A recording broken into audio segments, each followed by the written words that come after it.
کیا واقعی مولانا فضل الرحمان نے ڈیزل پرمٹ لیے تھے؟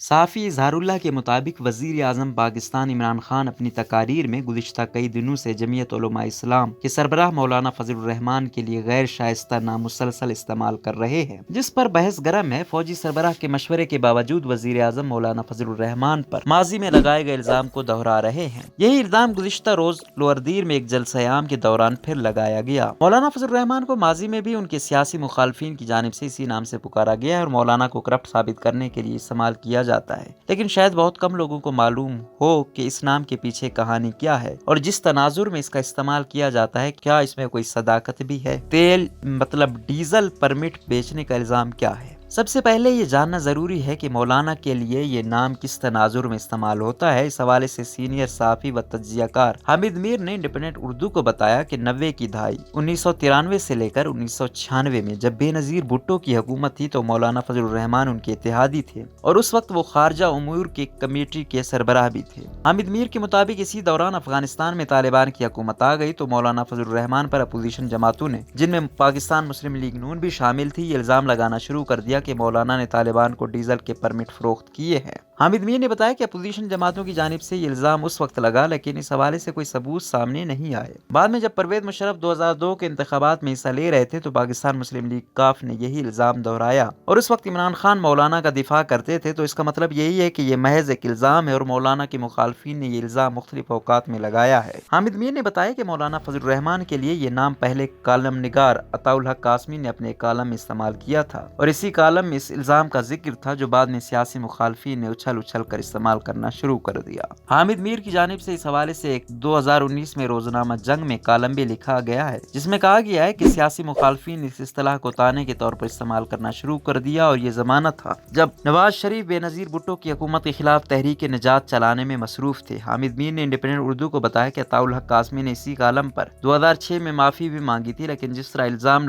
لگانے کا کالم اچھالا گیا تھا اسی طرح معذرت والا کالم شیئر نہیں کیا گیا۔ عطاء الحق قاسمی نے کالم میں مولانا سے معذرت کی تھی۔ حامد میر نے بتایا کہ ان کی جہاں تک تحقیق ہے یہ الزام سراسر جھوٹ ہے اور اگر سچ ہے تو موجودہ اور سابق حکومتوں کو جمعیت کے رہنما کے خلاف ریفرنس دائر کرنا چاہیے، نہ کہ روزانہ سیاسی مقاصد کے لیے استعمال کیا جائے، لیکن میں سمجھتا ہوں یہ جھوٹ ہے اور حقائق پر مبنی الزام نہیں ہے۔ جعلی خبروں کی ایک بڑی مثال ہے جو گزشتہ کئی دہائیوں سے بنائی جا رہی ہیں اور مختلف اوقات میں اس کا استعمال کیا جاتا ہے۔ دوسری بات یہ ہے کہ ڈیزل پرمٹ تو شخصیات کو نہیں، وہ تو پیٹرول پمپس کو جاری کیے جاتے ہیں۔ حامد میر نے اپنے کالم میں لکھا کہ ایک دن انہوں نے JUI کے رہنما مفتی نظام الدین شامزئی سے اس الزام کے بارے میں پوچھا تو انہوں نے اسے گھٹیا الزام قرار دیا اور یہ بھی کہا کہ آپ عطاء الحق سے پوچھیں کہ انہوں نے یہ کالم کیوں لکھا تھا۔ ٹی وی اسکرین پر ایک طویل عرصے تک غیر حاضر رہنے کے بعد واپس لوٹنے والے حامد میر کے مطابق میں نے عطاء الحق قاسمی سے بھی پوچھا تھا، لیکن انہوں نے ایک اخبار کی خبر کا ذکر کیا جس میں کہا گیا تھا کہ مولانا فضل الرحمان نے ڈیزل پرمٹ لیا تھا، لیکن عطاء الحق قاسمی کے پاس اس حوالے سے مزید کوئی تفصیل نہیں تھی کہ پرمٹ کس سے لیا اور کتنے میں لیا۔ اس سے اندازہ ہوتا ہے کہ پاکستان میں بغیر ثبوت کی جعلی خبر کیسے شائع کروائی جاتی ہے اور پھر اسے سیاسی بیانیے کا حصہ بنانے کی مخالفین کوشش کرتے ہیں۔ حامد میر سے جب پوچھا گیا کہ یہ کہا جاتا ہے کہ مولانا فضل الرحمان وزیر پیٹرولیم تھے اور انہوں نے اپنا اثر و رسوخ استعمال کر کے ڈیزل پرمٹ بیچے تھے، تو اس حوالے سے انہوں نے بتایا کہ مولانا فضل الرحمان کبھی بھی پیٹرولیم کے وزیر نہیں رہے ہیں، لیکن وہ بے نظیر حکومت میں امور خارجہ کمیٹی کے چیئرمین تھے۔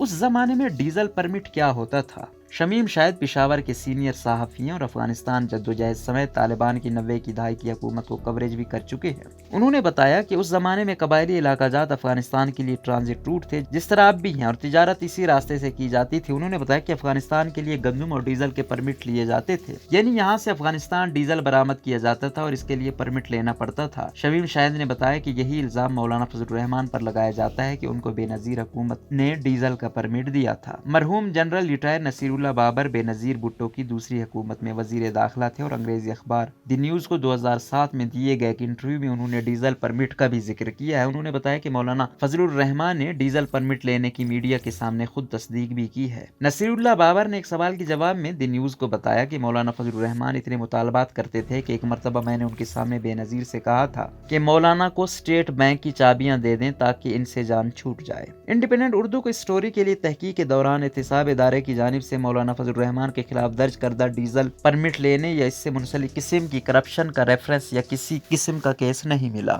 مولانا فضل الرحمان کی جمعیت کیا کہتی ہے؟ مولانا فضل الرحمان سے اس الزام کے بارے میں ماضی میں متعدد بار ذرائع ابلاغ کے نمائندوں اور ٹی وی پروگرامز میں پوچھا گیا کہ اس کے پیچھے کہانی کیا ہے اور اس میں کتنی حقیقت ہے۔ اس الزام کے بارے میں حمید میر نے ایک پروگرام میں پوچھا تو مولانا فضل الرحمان نے جواب دیا کہ اگر میں نے کوئی ڈیزل پرمٹ لیا ہے تو پرمٹ تو بغیر دستاویزات کے نہیں لیا جاتا، تو اگر پرمٹ لیا ہے تو اس کے ثبوت سامنے لے آئیں۔ جمعیت علماء اسلام خیبر پختونخوا کے ترجمان عبدالجلیل جان نے انڈیپینڈنٹ اردو کو بتایا کہ پاکستان تحریک انصاف کی مرکز میں حکومت کا چوتھا اور خیبر پختونخوا میں 8واں سال چل رہا ہے، تو اس تمام عرصے میں اب تک P T I Imran Khan نے مولانا فضل الرحمان کے خلاف اس الزام کی تحقیق کیوں نہیں کی یا کوئی ثبوت کیوں سامنے نہیں لے کر آئے۔ انہوں نے بتایا یہ سراسر جھوٹ ہے، اگر پی ٹی آئی کے پاس کچھ ثبوت ہوتے تو ابھی تک سامنے لا چکے ہوتے، لیکن جب ان کے پاس دلائل ختم ہوتے ہیں تو وہ گالیوں پر اتر آتے ہیں اور ملک میں انتشار پھیلانا چاہتے ہیں۔ جلیل جان سے جب پوچھا گیا کہ کیا مولانا فضل الرحمان کے خلاف اگر اس الزام کی تحقیقات حکومت کرتی ہے تو کیا وہ پیش ہونے کے لیے تیار ہوں گے، اس کے جواب میں ان کا کہنا تھا کہ مولانا تو پہلے بھی اور اب بھی تیار ہیں کہ اس کی تحقیقات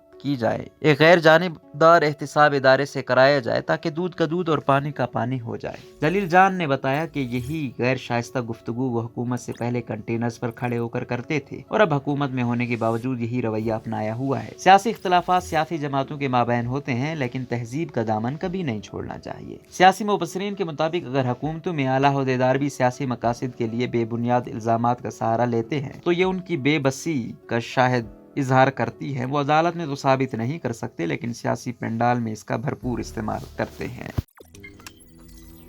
روزنامہ قدرت کی ویڈیو دیکھنے کے لیے ابھی یوٹیوب چینل پر سبسکرائب کریں اور بیل آئیکن پر بھی کلک کریں۔